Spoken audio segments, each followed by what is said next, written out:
Salam sejahtera Malaysia, selamat petang tuan-tuan dan puan-puan yang dihormati sekalian. Aku tak nak berbunga-bunga lagi, direct to the point. Habislah Najib kali ini, memang sangat-sangat sukar Najib sekarang. SRC International tak lama lagi, kalau dia kalah masuk penjara. Kurang daripada 20 hari, Najib Razak akan jadi banduan pertama bekas Perdana Menteri di Malaysia kalau dia kalah di Mahkamah Persekutuan. Dan berita buruknya, peguam yang mewakilinya pun sudah mengeluarkan kenyataan bahawa mereka akan menarik diri daripada membela Najib Razak kalau rayuan itu diteruskan pada 15 Ogos ini. Itulah last minute kenapa nak tukar. Okey. Terbaru ini tuan-tuan dan puan-puan, kenyataan daripada pegawai SPRM sendiri. Pegawai SPRM ini bukan makcik di sebelah rumah. Ini bukan pakcik di tepi jalan yang kita jumpa tu, yang tiba-tiba cakap sembarang. Bukan. Ini bukan kawan yang belanja kita makan di kedai kopi. Bukan. Ini juga bukan Mina Popet. Bukan. Ini pun bukan juga paparazi. Tetapi ini pegawai SPRM. Pegawai SPRM di dalam laporan di mahkamah. Di mahkamah ni dia cakap tuan-tuan dan puan-puan, bukan di kedai kopi ya, bukan. Jauh sekali di media sosial, bukan. Ini di mahkamah. Pegawai SPRM berkata Najib arah pindah laporan audit 1MDB untuk lindungi dirinya. Untuk lindungi dirinya. Kesian. Seorang pegawai SPRM pada hari ini berkata bekas Perdana Menteri Najib Razak ingin memindah laporan audit 1MDB pada tahun 2016 atas tujuan untuk melindungi dirinya daripada kesan undang-undang. Hanif Lami, nama pegawai SPRM itu Hanif Lami, berkata demikian ketika prosiding di depan Hakim Mohamed Zaini Mazlan di Mahkamah Tinggi Kuala Lumpur hari ini. Dia merupakan adalah saksi pendakwaan ke-16 dalam kes pindah laporan audit 1MDB terhadap Najib dan juga bekas CEO 1MDB Arul Kandasamy. Dia berkata itu merupakan kesimpulannya berhubung sebab Najib menggunakan kedudukannya selaku bekas Perdana Menteri untuk mengarahkan pindaan dibuat sebelum laporan dibawa ke Jawatan Kuasa Kira-kira Wang Negara PAC pada tahun 2016 yang lalu. Ingat, 2018 Najib kalah. 2016, 2018. Katanya lagi, itu juga menjadi sebab kenapa Arul Kandasamy didakwa terlibat dalam memindah laporan tersebut. Katanya di mahkamah. Ini di mahkamah ya. Keputusan siasatan saya mendapati perkara ini dibuat oleh tertuduh pertama dan kedua, iaitu Arul Kandasamy dan Najib Razak, untuk melindungi diri mereka daripada sebarang tindakan sivil atau jenayah yang berkaitan dengan operasi 1MDB dakwanya lagi. Hanif yang merupakan pegawai siasatan bagi kes tersebut berkata, Arul Kanda telah bersubahat dengan Najib dalam pindaan laporan audit 1MDB pula 1MDB pada 24 Februari 2016 yang lalu sebelum ia dibawa ke PAC.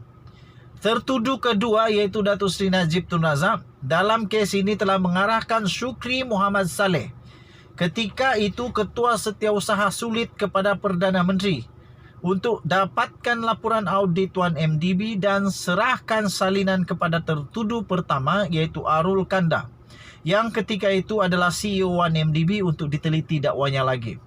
Katanya lagi, Najib kemudian mengarahkan mesyuarat diadakan di pejabatnya pada 22 Februari 2016 yang turut dihadiri oleh Amrin Buang, ketika itu adalah Ketua Audit Negara, dan Ali Hamzah iaitu ketika itu adalah Ketua Setiausaha Negara. Ketika mesyuarat itu, dakwanya Najib mengarahkan Ali untuk mengadakan mesyuarat antara Jabatan Audit Negara dan dirinya untuk membincangkan sebarang isu yang ingin yang ingin dibangkitkan dalam laporan itu. Dan laporan itu tidak akan diterbitkan selagi dia tidak memberi lampu hijau. Wah, ia membawa kepada satu lagi mesyuarat 2 hari kemudian pada 24 Februari 2016 yang dipanggil oleh Ali dan dihadiri oleh Arul Kanda dakwanya lagi. Susulan mesyuarat itu dakwanya, pindaan telah dibuat terhadap 4 isu dalam laporan. Antaranya yang berhubung dengan 2 versi berbeza penyata keuangan 1MDB untuk 2014 dan isu kehadiran Loh Teck Joe dalam mesyuarat lembaga 1MDB. Okey, so tuan-tuan dan puan-puan yang dihormati sekalian, panjang lagi, ada sekali dengan transkrip mahkamah lagi. Kamu boleh masuk ke dalam Malaysia Kini bertarikh 12 Ogos 2022 dengan tajuk Pegawai SPRM berkata di mahkamah, Najib Arah pindah laporan audit 1MDB untuk lindungi dirinya. Najib nak lari mana lagi? Sekarang pegawai SPRM sudah membuat kesimpulan bahawa Najib memang bersalah. Dan yang tadi suara rakyat bergema di channel ini terpulang kepada kamu. Apa pendapat kamu? Pendapat saya mahkamah yang betul. Apapun mahkamah tetap betul. Saya sentiasa berpegang kepada mahkamah. Kalau mahkamah sudah kasih keluar keputusan, itulah keputusannya. Sama ada Najib menang atau tidak, itulah keputusannya. Keputusan mahkamah.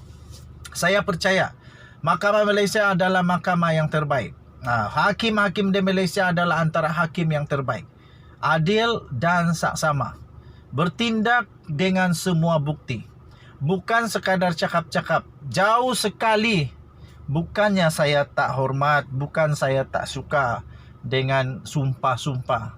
Betul, saya hormati dan saya pun percaya dengan sumpah. Tetapi masalah dia, mahkamah tak terima sumpah laknat. Mahkamah tak terima. Yang mahkamah terima adalah bukti-bukti. Yang mahkamah terima adalah fakta. Yang mahkamah terima adalah segala bentuk bukti. Jadi itu yang penting. Itu yang penting. Sebab itu hakim-hakim di negara Malaysia sangat-sangat prihatin kepada bukti. Bukan sekadar cakap-cakap saja. Segala bukti itulah yang dipertimbangkan tuan-tuan dan puan-puan. Saya fikir pegawai SPRM kata begitu kerana dia ada bukti. Segala siasatan sudah ada kesimpulan bahawa dia menyimpulkan bahawa Najib Razak melakukan perbuatan itu bersama dengan Arul Kanda Kandasamy untuk melindungi dirinya. Itu kata pegawai SPRM. Bukan kata channel ini ya, bukan. Jangan pula kata channel ini channel memfitnah, bukan. Itu benda dicakap di mahkamah. Okey. Dan tadi suara rakyat bergema di channel ini. Kita jumpa lagi pada berita akan datang. Habislah. Bye bye.